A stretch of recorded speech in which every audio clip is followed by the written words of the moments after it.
I would love to say that I don't have to go to the auction to buy cars. That's not reality. It's just not. And I'm about as anti-auction as it gets. But I can't say it's just one or the other. It kind of has to flow. The used car compression's never been worse. I think that CarMax really changed that for the industry. And I don't like when people skip the process, but you have to be able to pivot within your boundaries. The biggest thing that I think that people have to learn, and this is also hard, you've got to stop talking. Let the customers tell you. We focus so much on the experience. I could care less if they buy a car. It's about conversations and experience. We've created this culture that's unique, and you got to have process. You have to. And this job is hard. This industry is hard, but we're going to make a little less money. But the first thing they said is like, it's all about the hospitality. They want their customers coming back because that's how they grow their business. Absolutely. Are you wasting your time and money on inefficiencies in the business? Are sales down and lead conversion rates are low? Are you having problems building or maintaining inventory levels? What does it really take to win in the automotive industry? Get the cars that make sense for your store rather than just wishing at an auction. So it gives you that better control. With over 25 years of experience, Darrell the Wolf Steed isn't just another industry voice. He's the guy who's out there solving real problems for dealers just like you. They'll even say in the Pacific Northwest where you're at that it's a tougher market. It's, it's tougher to find cars. The market's a little bit softer. And in the midst of all this, your turn doubled and your profit's up 75%. Yes. The truth hurts only when it should. Are you ready to hear the truths? Darrell is here to unpack the hard truths and the proven strategies that will take your dealership from struggling to soaring. And he is taking it all in the streets, with real talk, open dialogue, unfiltered conversations. This is the podcast series, Street Smarts, powered by Smartwolf Consulting. Hello, everybody. We are live at Used Car Week, and we're here with Skye, the used car director at Folsom Lake Ford, correct? And Folsom Lake Kia. And Kia, two stores. Two stores. And we are going to be talking about some interesting subjects today. Skye knows none of what I'm going to ask her, so this is going to be very entertaining. But with Street Smarts, we did our conversation today and our dealer speech for teaching, and got to talk to quite a few dealers. And acquisition is a big strategy right now, or a big focus. A lot of stores aren't doing it the way they want to, or the way that they are looking to do it, but it is a big focus for 2025. Now, with that being said, as we start every Street Smarts episode, is we want to know where our guests are winning in life. We always know that they're doing well in their career if they're on this show, because we wouldn't have anyone that's failing on this show. But where are you winning in life, Skye? What's going well? Like, what's going great in your life? Well, my ability to help other people, honestly. If we're talking about life, not life, just work. just life, yeah. Okay, all right. My ability to help other people. Okay. So it's been a really tough, I think, 4 years for everybody after COVID. And so just doing those little things to help people, whether it be financially or, helping people find a car is always like a good one, right? Because we have a lot of people that we know in our lives that are kind of timid about buying a car because they don't know anybody in the industry. So being in the industry and actually being able to help people in that respect is really cool. That's awesome. So obviously being an advocate, you're the second person that's actually told me that they find it rewarding by helping people. Yeah. And just in anything, just trying to figure out a way to get people past some type of difficulty or challenge in life, which is great.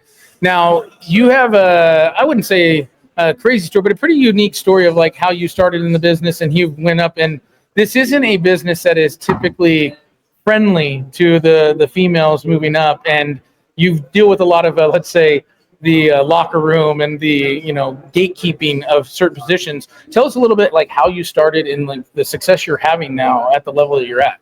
So it actually goes to before I was even born. Okay. It goes really far back.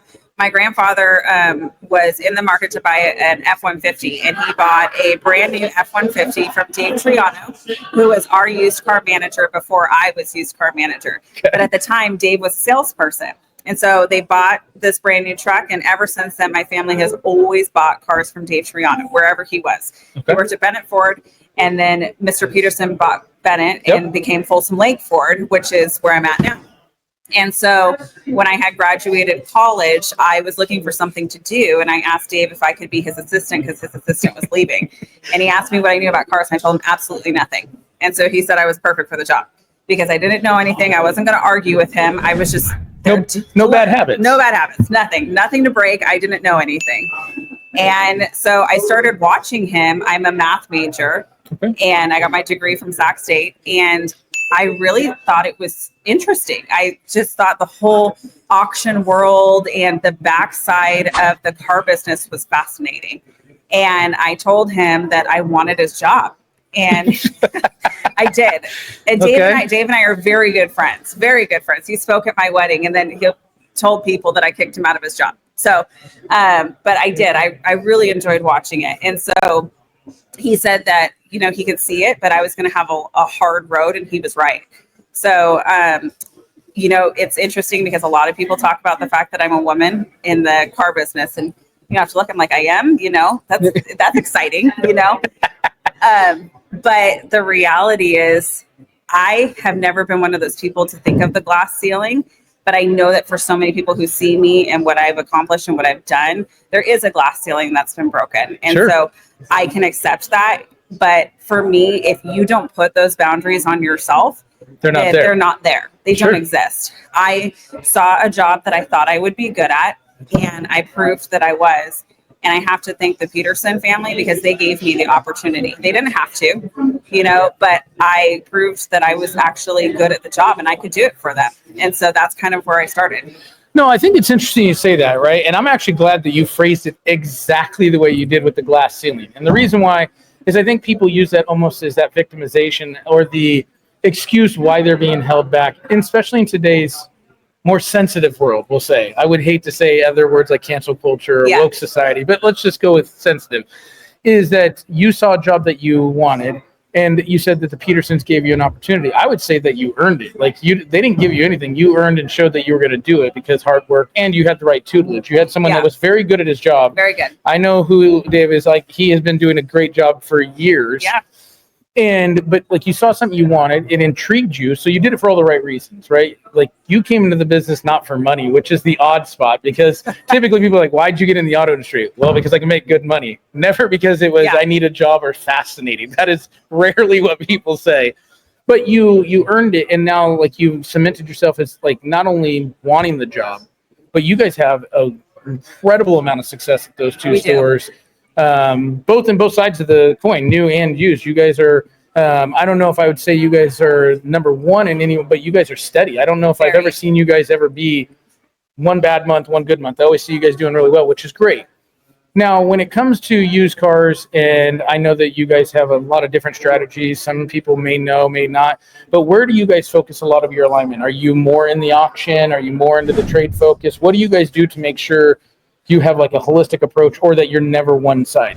You know, it really depends, because I think that, as everybody can agree, when COVID happened, it messed everything up completely.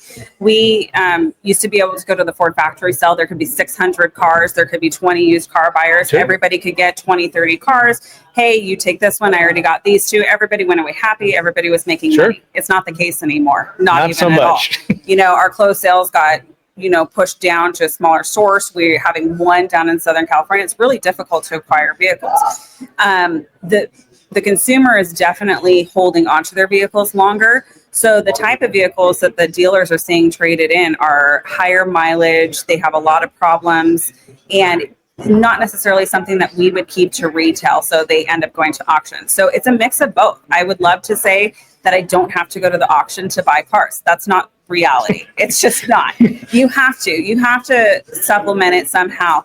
But as long as you have a good team at the store that can help you with trade acquisition, that is huge. And I hate to say this, but we have a fantastic team. We do have a really good team of managers that is very good about being cognizant about the trades that they're taking in. They look at them, they can see what's wrong with them, see how much it's going to take to fix them, and then we can be successful in trying to retail that piece later on. And that makes my job a lot easier. So we do the auction, we do the trade, and then we have a street purchase buyer as well that we use. That is also very difficult. Because in our market, there's a lot of KBB ICO. There's the cars.com. I think it's AccuTrade that's coming on. There's Carvana in the market, CarMax. There's a lot of different outlets for the consumer to get rid of their cars or to appraise their cars. And so what we're seeing now is we have to be a little bit more competitive. So that person's job is very difficult because he's got to be on the phone instantly because 6 other people have already round robin and called that person. Sure. But we have to be the most aggressive or the most personable. We don't know what it is the person wants when they want to sell us their car. Sure. So those are kind of the 3 spots I think everybody's going towards, but I can't say it's just one or the other. It kind of has to flow.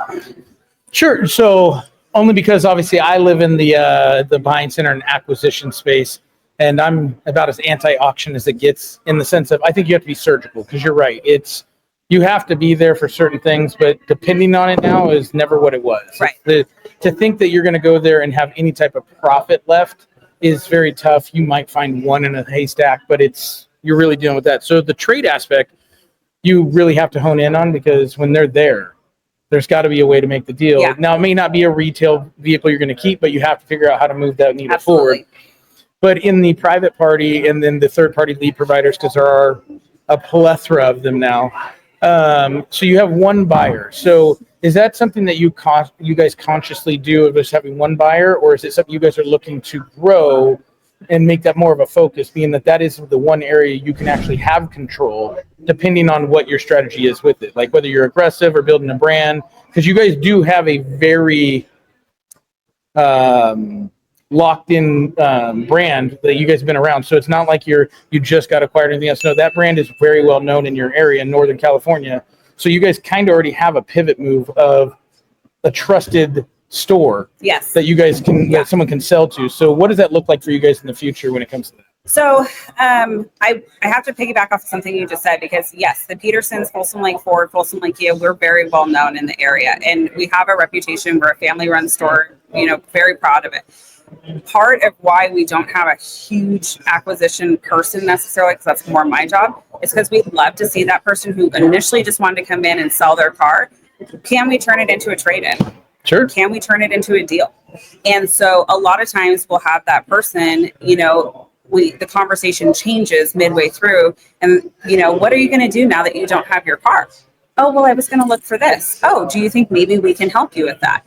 And they turn to, be taken to a salesperson who can really help them and that becomes a trade. So I would love to grow that portion of it, but really that's kind of our success too, is we're able to pivot those people from just wanting to sell their car to actually trading it in. Which I think is a great point, right? What you said, and I think dealers need to really grab onto this for a moment. If you are doing it in more of a traditional format, right? You're doing the trade, you're really focusing on the trades, which let's get real, that is the bread and butter. Absolutely. Like all these other pieces are incremental business or incremental streamlines, but the trade is really obviously core piece is that you're not trying to sell anyone a car.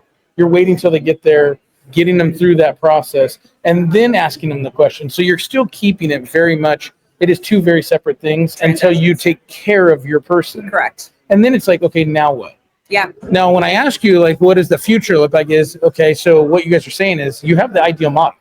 I don't know one person could argue based on what you're saying. It's like, well, that's exactly what it should look like. Is if you were more aggressive or if you guys went after it more, wouldn't you drive in more people? Because we know 72% of the people are going to buy another car. They're not just selling their car. They're just tired of the old school, like go in there, it takes 6 hours to get a trade value thing. So if you're doing it like you guys are, where it's front of focus, if you drove more of that traffic in, doesn't that also help you guys in a way to sell more cars? Absolutely. I think that CarMax really changed that for the industry because they always had that. I remember their commercials, right? It's We Be Devo. Yeah, We Be Devo, yeah. We buy your cars even if you don't buy ours. It's a great thing. It's a great thing. And we have had to pivot as dealers in general because we have had to adopt that. But what it does is it helps us see everything through the consumer's eye. Yep. I hate to say it, but in the car business, we have a reputation, right, for not always being consumer friendly. People are scared to come to the car dealership. They don't know what they're going to get. And so if you take that hostility away and just say, okay, we're not here to sell you anything. What can we do to buy your car from you? Yeah. And then we have a transaction that's happened, right? We've agreed to buy your car for this much. Okay. Are you going to drive out in something else? How can we take you to this step? And I have to say that the buyer that we have at our store, he's phenomenal at that. But he's been around for a very long time. Very sociable, personable guy, not really pushy. And he's got a great relationship with one of our other salespeople. And they work very well together to make the customers feel comfortable. And that's the most important thing, is making the customers feel comfortable. And I think that's, well, like you say, that is you found somebody that has been doing it or that's comfortable in the auto industry, like he's sociable. And then you found, what I like you said is that he has one other person he works well with. So now it's an experience. It's not, let me get you a sales guy. Yes. And then you turn it into that old school, like, oh, now you're just handing me off. Like, I don't matter. Yeah. You actually have now bridged that gap of like, once we're done here, I want you to have that same level of experience. But on the sales side, let me get you somebody that already knows how this works, already knows, almost like they're certified. And I use that only because certification kind of brings another level of expectations, which I think is great because you're seeing it and you guys are actually doing it right now the way that people say they want to do it, but they don't follow through. They don't have that process, or we kind of do it. I don't know how you kind of do anything. You either are doing it or you're not. So when you're sitting there talking about where 2024 is going, and we had some challenges. We had some ridiculous challenges with inventory, and now the used car compression's never been worse. We're essentially back in on probably 2017, 18, where you're paying up for cars and not necessarily always great cars, but then you're trying to figure out at retails, make fixed ops. So when you guys are you're looking to grow and you're looking to create that dynamic, where do you guys grow from? Is it because you're going to sell more new cars, taking trades? Or are you guys looking to just grow the used car business? What is that plan for you guys, and something you could tell dealers that they should be looking at, not your competitors, because we don't want to help them out, but everybody else, okay? Yeah. I think that, especially in the Ford world, Kia world, we are very blessed because we have inventory now and an abundance of it. Yeah. So hopefully moving forward, we will be able to sell more new cars and get those trades that we need in. Just because we know the scarcity at the auction, it's so high. There's just nothing out there. And there's too many dealers competing for the same thing. And we're pricing ourselves out of the market on some of these things. It's incredible. You get these cars back to the dealership. You've paid almost retail book for them. You still have to recondition them. You still have to certify them.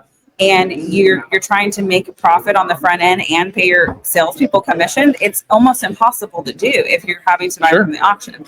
So the hope is that, yes, we can sell a lot more new cars. That is the hope, is we need to go back to old school. Let's sell more new cars. Let's get trade-ins from customers. And let's see if we can kind of create our own momentum. Because I think if we get that ball rolling again, then we're going to be able to create a pretty nice used car market for ourselves. Now, another area that a lot of stores have started to focus on, I don't know if you guys do or not, that's why I wanted to ask you, is, and I hate using the word upgrade because it's so misconstrued of what upgrade is and everything else. But when it comes to service drive, how are you guys doing it? And then if you are, how are you guys going about service drive, trying to pull that in, and not equity mining? I don't want to talk about equity mining because we all know how cumbersome that can be, is where you're just offering more than a good, better, best to fix it. Are you offering other sources, like you can fix it, you can replace it, or you can sell it, so that the consumer actually has real choices rather than feeling like they're forced to just fix it? Yeah, we've had amazing people. This really comes down to the health of our dealership. And we have really amazing people in place who help with all of that. We have great service writers who tell our customers, hey, look, this is what you can do, but here's this option over here. If you want to explore that, I'll take you to this person. Sure. And that is, I think it's as simple as that. You just have to have good people who, yes, at the end of the day, we're all in this to make money. Yep. But also we're there to take care of our customers.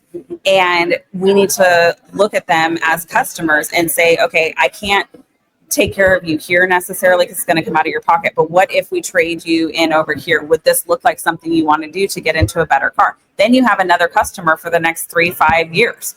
Well, and I think that's a great way when you're talking about that, and how you articulate that is, if a customer's RO, let's just say, is $3,500, $4,000, you have to really get into, okay, is it really best for the store for them to spend that money when their car's worth $3,000, or is it, you're an advisor, right? This service advisor, or however you guys scope it, is, shouldn't you be advising them to, here, you have your options. If you want to spend the money to fix the car, that's your money, but let us give you some choices so that you can make the best decision, educated decision, whatever version people want to say. But when we say, oh yeah, here's you got to fix it, and you don't give them other options, that doesn't really help you build that next level of business, right? Yeah. You want to keep them with you, constantly coming back. Essentially, like your story is that you want someone buying a car to where they are going nowhere else ever again. They're always doing business with that dealership. Yeah.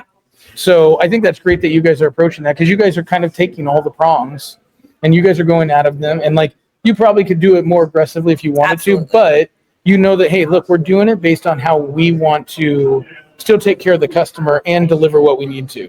So I was just in this panel over there, and a group, Swickard, which is mostly in Washington, Oregon, Seattle. And that's the first thing they said is like, look, we're going to make a little less money. But the first thing they said is like, it's all about the hospitality. They want their customers coming back because that's how they grow their business. Absolutely. They don't like, yes, I get it. We talk about, okay, could we make all this money? And we did in COVID. There's no dealership that didn't make money. And if Right. you didn't, you probably Did something wrong. massively wrong. But now the other side of that is okay, now I don't want to say buried, but How far did we push the customer? we push the customer out 2 to 3 years, because so I tell people when I go in to do consulting, guys, I get it. You made all this money and you think you're in good shape, but whatever you made now needs to carry you 6 years, not 3, because you push people out another 2.5, 3 years. Right. And then now the cars, like you said, that are coming back in, well, they didn't trade them in. They can't trade them in. So now they put a little more miles on them. Maybe they didn't serve them as well as they would have. Right. Or you didn't get them before the big services need to be done that they're avoiding because Yes. they don't want to spend the money. And so now you're going, man, I took this trade in and it needs $6,000 worth of work. So you're like, I can't keep that because I stepped up on the trade, Right. but I can't keep it. So I think we need to understand that, like, yes, you have to get back to that new car thing. I know, guys, I said new cars, which is like a cuss word for me because I You live in the can't used have- car world. You can't have a used car without a new car sale. I agree. I just think that we could just sell. We magically can manifest used cars. This is my fantasy land. And the reason I say that, guys, is when it comes to new cars, we know what they are. They're a profit driver to get used cars and fixed operations. And we're back to the dynamic of new cars don't make us money like they used to. There are cars you're still going to make money, but for instance, Ford's a great brand. I don't know if they have cars anymore, right? You guys now have SUVs and trucks. They don't Yes. have cars. No We have a Fusions. Mustang. Okay, that's right. They have the Mustang.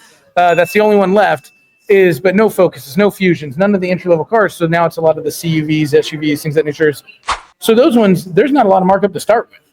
Now you have trucks. Like, yes, if I get $130,000, Raptor or the Bronco Raptor, which one of the coolest looking cars I've seen. So yeah, maybe there's profit there, but we need those trades because how many people can afford the 100,000 mile or $100,000 truck?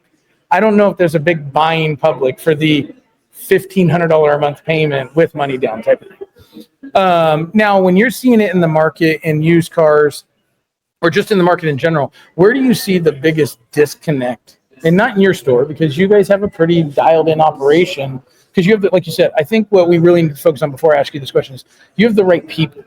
You know, I think a lot of people, process is important. Like, you have to have a process that gets followed and you can measure. But if you don't have the right people, you can put in the best process in the world. And so the fact you guys have taken time and got the right people and let that maturation happen is a testament to obviously the organization too. Yeah.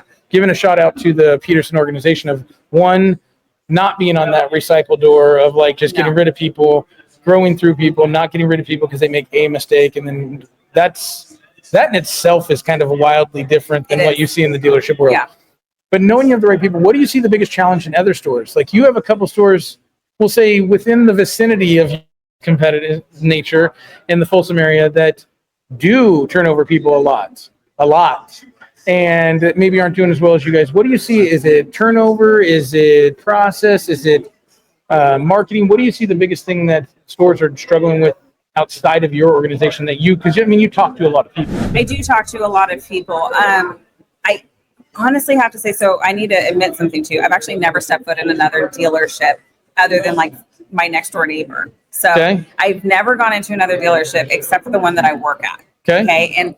And This is why she's not jaded yet I'm not- and still thinks that everything is great, guys. yeah, 'cause honestly, Where she's work, at, I'm like, this is fantastic. amazing. So, but I will say that it all has to come down to process. That Yep. is the most important thing. And you have to follow through on process. And I am a stickler about process and following through. And you can My ask, new favorite person. if you can ask anybody that works with me, some people really don't like me, and that's okay, because I am a stickler for how things need to be done. And I don't like when people skip the process, because then they get mad because something went wrong or you missed this. And here's the best part about it. It costs you money. If you skip a process, like let's say you try to sell a car before it's gone through the shop, okay? And you've already landed on the price with the customer, right? But what if there's something in there that we didn't even know about because you skipped the process? So now that money that you think you could have made, it's gone. It's gone. So it's all about process. Well, I mean, listen, I'm in love, you guys. I mean, I'm married, but I am in love, okay? Because they have put longer hair on me, and now Skye is talking that process is where not only do I train and do consulting, but where I was at as a used car director for very simple reasons. One, I don't believe there's gray area in process. It's black and white. It gets done every time. But two is, if you're going to measure and adjust and get better at something, how do you do that if it changes every time? If you constantly move a goalpost, I don't know if I'm better or worse because you keep changing what we're doing. I need to have something I can measure. And I'm not saying that we can't change, because in this industry, this is forever changing. Sure. And especially with the, AI technology, where we're going in this industry, we have to change, but you have to be able to pivot within your boundaries. But I think it's like change is fine. Like we change every day. I mean, when we talk about process, guys, so that we're clear, is yes, I believe change, AI, we'll see what that develops in the acquisition model. In the sales model, it's definitely going to be all over the auto industry. But when we're talking about changes, you have a process. It's, let's say, 5 steps. And in some dealerships, maybe some of you guys are watching, okay, this process tends to change hourly, daily, and doesn't get communicated to other people. And so they're going, well, I was doing the process that I thought we were doing that maybe we're doing. Yeah. And, okay, guys, when you're going to change something, it has to be in a change that then is discussed and then put in place. You don't say, well, today, this is the process, but tomorrow we'll let you know. Or we always try to find the exception to the rule. No, guys, we put rules or boundaries in place so that we can measure and adjust. Not saying there isn't an exception, but I think most dealers try to find the exception to every rule, or it's always, hey, this one's different. Right. How many times have we heard that this one's different? Or, well, but see, the thing is, there's a story, Darrell. Yes. And I'm like, there always is. Yeah, there always is. There always is. Like, guys, no, listen, there's only a story because you need there to be. Yeah. Rather than following a process. So I love the fact that you say it's process. And I think dealers really need to understand that is COVID, I think, and as I call it the fake flu. So for everyone that gets offended by that, if you go look at the numbers, flu disappeared. We never had a flu again in COVID, right? Everyone had COVID. No one had the flu. Now, magically, the flu's coming back because COVID's no longer a thing, right? So, but the reason I say that is COVID destroyed process because we have the car, press hard, sign 3 times, it's yours. And we could put whatever price we wanted on it. Some were a little bit more customer friendly to it, and they just charged market based. So there was a markup, but it wasn't this ridiculous amount. And then there were some that sent people to the ceiling and really took advantage of the market. And hey, you do what you have to do. But now you're seeing the effects of that is we had no process in the sense of you didn't have to have sales skills. You didn't have to have acquisition skills. I mean, it was just fog and mirror. You were good. And so now process, I think, is where people have to live, because now you have to get back to how do you manage your store for the next 10 years? Mm-hmm. How do you get back to that consistency, which we had before the pandemic, but we kind of lost it because I think you probably even see it in your store a little bit, not as much because you guys don't have as much turnover, but just the sales skills have diminished of the gift of gab or the feature ad benefit, that kind of went away because you didn't really discuss that. Well, it's funny you say that because to me personally, I feel like I watch people who sell cars who really know how to sell cars. And for me, I think it's an art to actually be able to do it, because you have to put yourself in kind of a vulnerable situation. You have to, one, be okay with people to tell you no. And that is hard. In this society, it's very hard for somebody to tell you no in your face, but to not listen to the no and get past it. Right. I know you just told me no, but I didn't hear that. So we're going to go this way. Yeah. And so a lot of the really successful people that I've seen in our store, they don't hear the word no. And it's not that they're being overly aggressive necessarily. They're just figuring out how to pivot, how to sell. And for me, it truly is an art form to watch them do it. Well, it's funny you say that too, so I look at the word no, and on the acquisition side, guys, for those of you guys that don't do buying or acquisition, a day in the life of a buyer would be 150, 200 calls. If you're doing all the facets, the leads, the private party, the service drive, and you're going to hear your offer's too low, which is a no, or no, out of the 200 calls, 198 times. And the 2 that you don't hear no will be a maybe, which is kind of like a no. They were just being polite about it. And when I hear the word no, it's next opportunity. And the reason I say it like that is when I hear the word no, it's because I haven't found I didn't ask the question, or I didn't pitch the right situation to get them to want to say yes. So sometimes you're pushing an agenda and I'm like, oops, I stopped asking questions, which is typically, that's the art. Is how many times are you asking the question, or are you pushing your agenda and saying, telling, you're like, you're not really selling anymore. You're telling rather than saying, hey, so what are we going to do with this? Make them get involved in the conversation, have them answer back to you so you can figure out. If you ask questions, they will tell you exactly what they need to make this list. Now, it might not be possible. They might say they want a $200 a month payment. You're like, you're on a $60,000 rig. Right. Math, listen, this ain't gonna math. Yeah, let's go look at something else. Yeah, we need to look at a third of what you're looking at to get there. So the math isn't mathing. But if you ask them and you just say, okay, now tell me what your agenda is today, or tell me what you're thinking, and just let them talk, shockingly, they will tell you everything. The biggest thing that I think that people have to learn, and this is also hard, you've got to stop talking. Let the customers tell you, because they will tell you what they want, what they like, what they don't like. They'll tell you a lot. You just need to be quiet and listen, or just ask leading questions, you know? And again, it's an art form. You can actually get your consumer to go where they need to go. But part of our thing too is nowadays, I forget, is it 14 hours worth of research they do before they come to your lot to actually purchase a vehicle.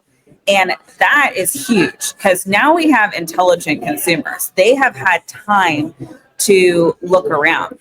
And I think one thing that we can't ignore either is people's initial reaction of you as a person. We have to sell ourselves more to be trustworthy, upstanding, because they have so many other options now that they really need to like you as a person. And I think that's a personal piece that we're missing. Well, so that is actually a really great point when you think about it for both sides, sales and acquisition. Let's talk about sales for just a hot second of that. So if we have 10 Ford stores in a 100-mile radius, what differentiates you from an F-150? Like, everyone has them. Mm-hmm. So it's you. Yeah, like 100%. It's you as the person. In an acquisition, same thing. Well, we all know the CarMaxes, the Echo Parks, the Carvanas, and everything else. And we all know you can get an online offer and then go get it inspected and everything's that. Well, what do you do different than them? Let's assume you beat them, you match them, you do whatever. It's you. You're the secret component. So now, are you likable? Are you vulnerable? Can you listen? And this is a challenge to every dealer. And Skye, you can certainly use this with your people. You probably won't need to, because they are you, as you said, you have artists. You don't have salespeople. Go ask anybody a question. But before you do it, take your phone, right? iPhone, Android, doesn't matter. And I want you to put a timer on it. And I want you to put 2 minutes and 30 seconds on it and ask a question. And you cannot, for any reason, interrupt them for 2 minutes and 30 seconds. And if you're a salesperson, a GM, a sales manager, which will be comical, do it in front of your staff. This will be hilarious. And I want you to ask a question to your team. And for 2 minutes and 30 seconds, you can't say a word. And let's see if you can do it. I would bet large sums of money that 90% of you fail, because we are so quick to get the edge or the control. We don't just let them tell us their story. Yeah. Make a friend, or like, what are they going through? Like you said, asking leading question, like, hey, what brought on you want to trade this in or selling it? And then just let them go. I will say one of the most heartbreaking things I've seen in acquisition. Oh my gosh, how many of you guys have had to deal with deaths in the family when people are coming to sell your cars? It's so common, and it is so difficult to deal with that. But you have to have that heart to handle these people, because even though they're just selling you a car, that encounter with you helping them will resonate with them down the road. And one day when they're back in the market, or their family members back in the market, they're going to say, go see this person. Go see Anthony at Folsom Lake Ford. He's going to take care of you. He helped me with your dad's car when he passed away. I mean, it happens all the time. And that's huge. We have to, as an industry, and I love the Petersons for this, we have to look forward. We can't just focus on today. We have to look at keeping these customers 3, 5, 10 years down the road. whether it's just acquiring their vehicle, whether it's taking it on trade, whether it's helping them in service, whether it's helping them buy an extended warranty because their warranty is up on the vehicle, whatever it is, we have to look at this person, this customer is our family now, and we need to keep them in this circle. How do we do that?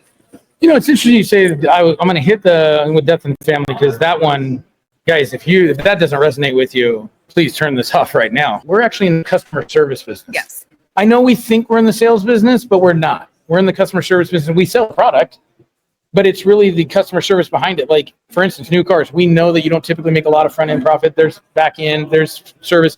It's customer service that brings them back. If you get them once and then they never come back, I hope you made money, because that's a really missed pass. But when it comes to a death in the family, and I'll tell this story only because when you brought that up, it actually resonated.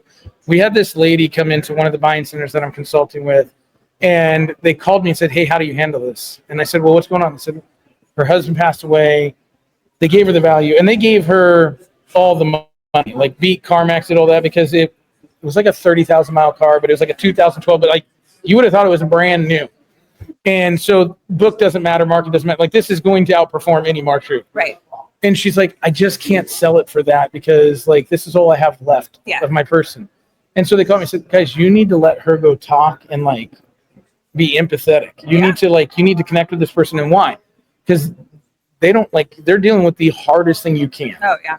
And so what you need to remember is you're there just to help them, whether they sell it or not. It's not about the acquisition. And I know that's really hard to hear if a buying center or even a sales is like, "Guys, if we don't sell them a car or we don't buy their car," it's not about that right now. It's about them understanding that we're there to help them. We're there to be empathetic, to be vulnerable with them, and say, "If you need anything, you let me know." Yeah. And if it doesn't turn out the way we want it, that's okay, because people do remember that down the road. Absolutely. Because they're going to remember the next guy they go talk to or gal they go talk to that pushes an agenda. And they're going to go like this, "I don't like that person because they didn't listen." Right. So I think that's great that you talk about that, because that is something that happens more often than you probably like to hear. I like to hear. I mean, ever since we started doing the buying center, it's just mind blowing how many people are in that situation. And I know it's a part of life. I understand that. But to have so many people go through it. And the other thing too is they don't know what to do. They don't know. They don't know what documents they need necessarily. If their title was an and instead of an or, they don't know the time frame it takes before they can even do anything. All those things. And so if you can help them through that, it's huge. And if you guys have ever lost anybody in your life, you know how big of a deal that is. Well, that's like anything that's a reminder, right? It's like doing an estate sale. Everything that reminds you is like, they want to keep everything. Well, of course they do. Like that's a life they built. It's everything. So I think it's great that we talk about it being more customer service oriented, mostly because when you think about that's how you bring people back. Mm-hmm. And I'd be willing to bet, even though you found the auto industry fascinating, I still come back to that. You found it fascinating. And it's because she's not left her store. Okay. They don't want her anywhere outside that bubble, but you found it fascinating. And I think the reason you've had a lot of success, not because you don't work hard or anything else, is not only because you found it fascinating, so it intrigues you, but you really lean into the customer service. Like, it's because process is customer service. Process is one of those things when you follow it, you don't have to be the most like, I tell people all the time when I come and I build stuff for them, the first 90 days, most people don't like me. Yeah. Because I'm basically telling you, this is how it's going to work. But then after 90 days and they're making more money, they're like, "Oh my gosh, this guy's great." Yeah. And I was like this, remember when you guys were saying you wanted to light me on fire? Well, it's because I'm saying, guys, we have to have standards. We have to do that, but it's customer service. So in my speech, I was showing people a review, and this will blow your guys' mind, right? And I'll put this on one of the social media so you can see this. We have a testimonial from a dealer, and it's from one of the buyers. And he says, because the way that I do the training and everything else, customer services, we focus so much on the experience. I could care less if they buy a car. It's about conversations and experience. Inevitably, they buy a lot of cars. But he says, more times than not, we buy it for less than CarMax or Carvana because of the experience and how we treat people and the convenience. And so I made him say it again because I think dealers think like it's a joke. He's like, yeah, and every day we look at what was the CarMax offer to what we acquire it for. And even though they can go there and everything else, they're like, no, someone talked to him, someone listened to him, someone made him feel good about it. And then you get the reviews or the testimonials, which there's nothing more powerful than someone doing a 20 or 30-second video telling the experience they had with you. Yeah. Because we can tell you guys, we can say, hey, well, this is what we experienced. But a customer saying it, like, that's like fishing with dynamite, because it's like, why would a customer lie? Yeah. And, I'm very blessed. Again, I use that word a lot. I'm very blessed because I work for the Petersons, and they have always made that their priority. And so I have been able to make some decisions to really help some customers that need it. Without having to ask any questions, Sure. and to be able to, do that for people. I mean, we'll have customers for life, small things. And, I always used to say, like, bring me $100 problem.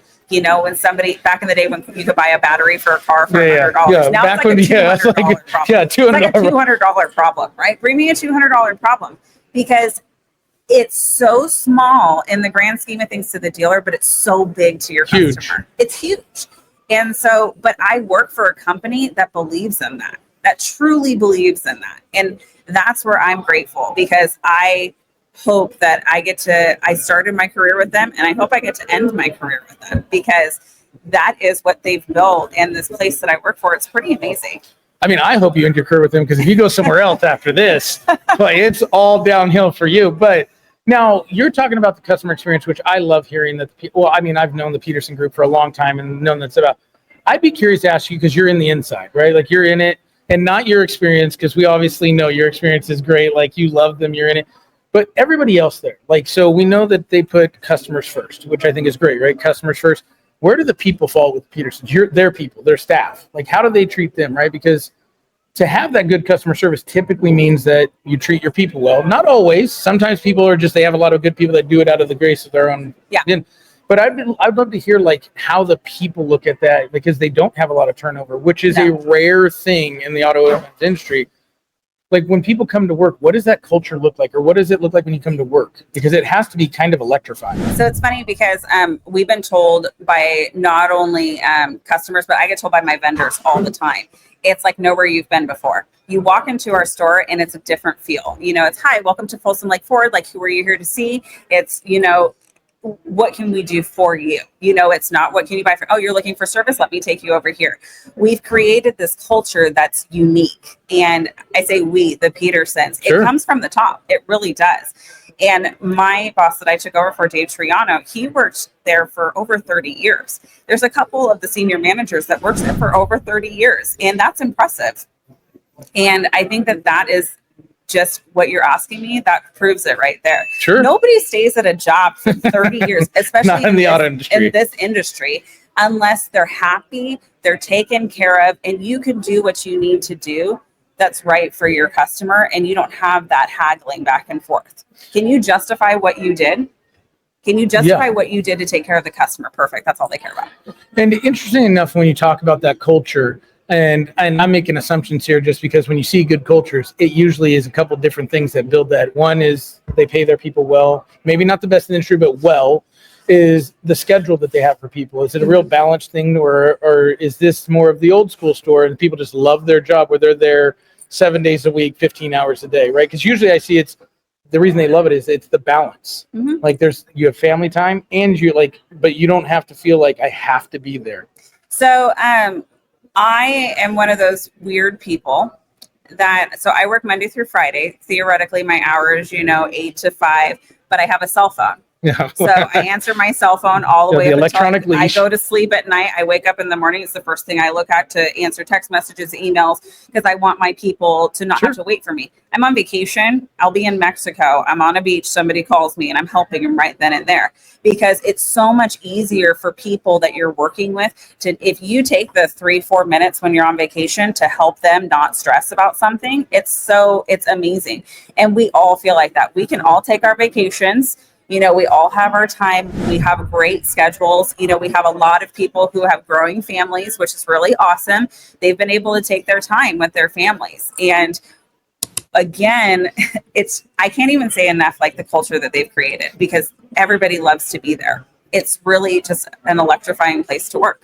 Well, that's one of the reasons that I wanted to have you on here, as I've heard nothing but good things about the Peterson Group forever. But then I'd heard, like, great things about that you're process oriented, that you guys are steady, you guys keep it going. And so I was like, man, it'd be great to see it. And you can see when you talk about it, like, You I smile, do. you light up. I do get excited. I really And- do love my job. I love where I work. And for my wife, babe, see what she said. Okay, so it's normal when you're on vacation and you take a 3 to 4 minute call. This isn't me being Yeah, weird. it This is is normal. 100% normal. So I always get this. I'll be on vacation. I'm like, this is the third text. I got to answer it. She's like, you're on vacation. I'm like, no, you don't understand. They wouldn't text me if it wasn't serious. Right. So, but what I like you saying that is like growing families and everything else. So whoever you look at as philosophizers in the philosophical dense is like Tony Robbins is the 6 things that humans need, and certainty is one of them. When you guys have built this culture, what it sounds like is that you guys have this like certainty of people can now have growing families. They can do these things because they're not worried about their job. Now they do the right thing. It's not like they can come in and not do their job, Correct. but it's because they're going to be held accountable, but they don't have to worry about like, oh, the owners had a bad month, so now everyone's looking for a job. Like, that is so elating to hear, because I wish it was something we'd say like, oh yeah, you're like every other store. But it's so unique in today's dynamic to have people, when they talk about their job, aren't like putting on fake smiles and going like, yeah, I have a great job. It's great. Like actually getting electrified and exciting and saying like, you're part of something, right? Like every time you've talked about it, it's like, you've built it, right? Like as a like you guys are building this thing because everyone is part of that dynamic, which when I look at dealers right now into 2025, I think process is important. I think acquisition, if you are not doing acquisition and acquisition isn't more important than sales, I wish you the best in 2025 because it's going to be a long, hard year. But I think culture has to be right behind it. Are you putting the right people in place? And are you giving them a wide enough net, whatever word people want to use, to let them grow and make mistakes? Or when they make a mistake, it's the first thing you're looking to do is find out how to get rid of it. And I agree. And I think more than anything, the people, if you have the right people in place, I beat myself up more for my mistakes than anybody else ever would. They just see it, it's the cost of doing business. I always hear that, the cost of doing business. But for me, I take it so hard if something does not go the way that I thought it was going to go, or I took a chance on something, because that's another part of the business is you take chances, There's a gamble aspect to There it. totally is. And sometimes you win, sometimes you don't. But you have to learn these things. And if you don't take a little bit of risk, like you may not always get the reward that you're looking for. And so that's a huge part of it is the trust. There's so much trust in what we do. And that's part of having the right people. You have to trust the people that you have working for you. I agree. I had the fortunate circumstance. I worked for some groups in my day before I went to the consulting side. And I was fortunate enough to probably work for somebody like you're talking about. And when I was at Mercedes-Benz of Fresno and Bischoff, I had an owner who hired good people and said, you do what you're good at. So very singular focus. He didn't want the jack of all trades. He wanted people that were very good at what they did. And I had a GM that said, look, if we're making money, you're going to make mistakes. We'll talk about them. We'll figure out how to get better. You don't get to make the same mistake twice. Like, don't keep making the same mistake. But it was, when we went in, we were like, everyone did well. Everyone wanted to be there. Everyone grew. And it was like, wow. Because I'd also worked in some other groups where it was like every month you were like, okay, what's coming next? Yeah. Who's not making it? Who's that? And I think it allows you to also, like you said, take more chances in the sense of not chances, but like calculated risk. I know I'm right. You're not even making risks based on you. You're taking risks because the team behind you, you're like, I feel confident they'll execute whatever risk that you're taking. Right. And I think that gives you a lot of empowerment of, I feel confident I can do a lot of different things because I have a good team. Yeah. And so I think that's great. And seeing that, one, that you're having a lot of success in Northern California. For those you guys don't know, California is it's interesting for 3 reasons. California has every law you could possibly imagine that you have to navigate. We also have people that, like, if you look at them for more than 6 seconds, want to sue you for something. And then we have some of the biggest compression, because when you look at the rest of the country outside of probably some areas in Florida and then some in the New York area, is we have more dealers in zones like per capita than anywhere else. For Northern California, I think we have 175 dealers in a 35-mile radius. And that's not even counting independents. That is like franchise. Like when you get from Chico to Sacramento, I think there's 100 dealers different. So it's one of those things where you look and you're like, holy cow, there's a lot of competitive. So knowing that, one, you guys are always right there in the hunt. You guys are consistent. You're not seeing these well, we did 30 cars one month and then we did 80. And then, no, you're seeing a steady flow. So it's a real testament of what you're doing. And you should be like, you should take a bow. I mean, don't take a bow because you're sitting down, but that just takes a lot to obviously do that. And you've been doing it. This isn't like your first year. It's like you've been doing it consistently for a while. This is I'm at 3.5 years now on this post. And so she got to start. I got to start at the peak of COVID. Yeah. So like she's like, this is the easiest job ever. Like, I don't know why anyone complains about used cars. This is easy. And then she got the 6 months after and went like this. Okay, I got to stay away from sharp objects because like now I don't know what just happened. Yeah, we had to come in for a landing, and it was like how rocky, like what kind of turbulence are we coming in? And you came into probably the worst turbulence because you got to see the highest of high and then the immediate peak and then the immediate fall. But I think that you need to obviously take a bow and like get your flowers of that you're doing a good job and really outperforming the market. And then, like you said, you get to work for a group that I think after this, like, I don't think you guys have a problem. I think people are going to apply online because they're going to be like, how do I become part of this group? And the reason I say that, guys, is that one, their facility is enormous, but it's beautiful when you walk in. It's one of the nicer Ford stores that I've been in, unless it's one of the stores that just got built where they build these things like mausoleums now. And then the Kia store is right next to it. So, to wrap this up, guys, we're at Used Car Week and we're learning about all kinds of stuff. I was lucky enough to be here as a speaker. And if you're looking for acquisition, that's where I help. But if you guys if you're looking for different insights, okay, reach out to Skye. She works at Folsom Lake Ford. And guys, what she just said is something I echo all the time. You got to have process. You have to. I don't know how you could possibly track and adjust and make moves and make calculated risks without it. But then it's people, right? You still have to have the right people. If I have a bunch of goons and the right process, we're only going to get so far, right? So you got to get the right people in that culture. I want to thank you for coming on. Is there any burning desires, thoughts, things that you want people to know about you that we don't know? Something unique, weird, no one knows about you? I, being a female coming into this, a lot of people who know me quite well, they used to joke that used car managers don't wear dresses, and that's why I wear skirts. But no, being in this industry and this aspect of it, especially as a woman, it's been so much fun. It really has been. I've had the hazing, I've had all the looks and different things that you imagine would come with it as a female, especially being young. And it's just been fun. You know what I mean? You're going to get it.